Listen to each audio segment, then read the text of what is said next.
India has marked its 73rd Republic Day under the long shadow of the pandemic. But an ongoing COVID-19 wave did not stop New Delhi from showcasing its military might and cultural diversity. Ishan Garg reports. Prime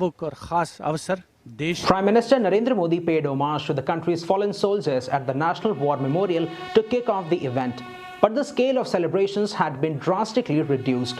Less than 8,000 people were in attendance at the main parade, down from 125,000 people in pre-pandemic times. It was mandatory for all adult attendees to be double vaccinated against COVID-19, and those between the age of 15 to 18 must have had received at least one dose.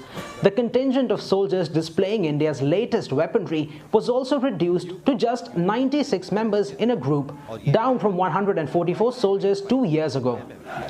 For a second consecutive year, the celebrations proceeded without a guest of honor.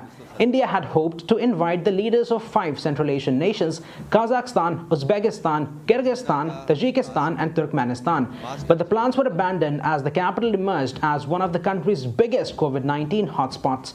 As India's Republic Day coincides with the country's 75th year of independence from colonial rule, officials hoped to make this year's celebrations the biggest one yet, and therefore the centerpiece.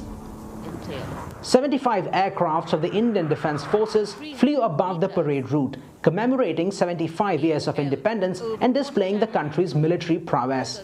25 tableaus displaying various facets of India's cultural diversity were also on display. In another first, the parade route too was revamped as part of a multi-billion-dollar redevelopment project.